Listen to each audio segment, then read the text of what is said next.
Hi everyone, வாங்க நம்ம இன்றைக்கி 3வது ஆடி வெள்ளி.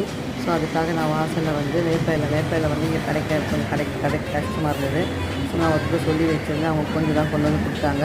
அதை வாசலில் வந்து நம்ம தோரணை மாதிரி கட்டுறதுக்கு கிடைக்கல. ஸோ நான் கொஞ்சோண்டு சொருகி வச்சுருக்கேன் வாசலில் வேப்பில். அது அப்புறம் பூஜை ரூம் போய் பூஜை ரூம்லாம் சுத்தம் பண்ணி தொடச்சி அதுக்கு வேண்டிய சாமிக்கெல்லாம் அலங்காரம்லாம் பண்ணி வச்சுட்டேன் எல்லாத்தையும். இப்போ அடுத்து வந்து இந்த ஸ்வீட் ஏதாவது ஒன்று செஞ்சு அம்மனுக்கு படைக்கலான்றதுக்காக நான் பண்ணேன். சேமியா கேசரி தான் பண்ணேன். அதுக்கு சேமியாவை வறுத்துக்கிட்டேன். அப்புறம் கேஷ்நட்டும் வறுத்து எடுத்துக்கிட்டேன். அதே கடாயில் தண்ணி ஊற்றி கொதிச்சதுக்கப்புறம் கேசரி கலர் கொட்டும் போது தவறுதெல்லாம் நிறைய கொட்டிடுச்சு. அதனால் கலர் வந்து ரொம்ப டார்க் ஆகிடுச்சு.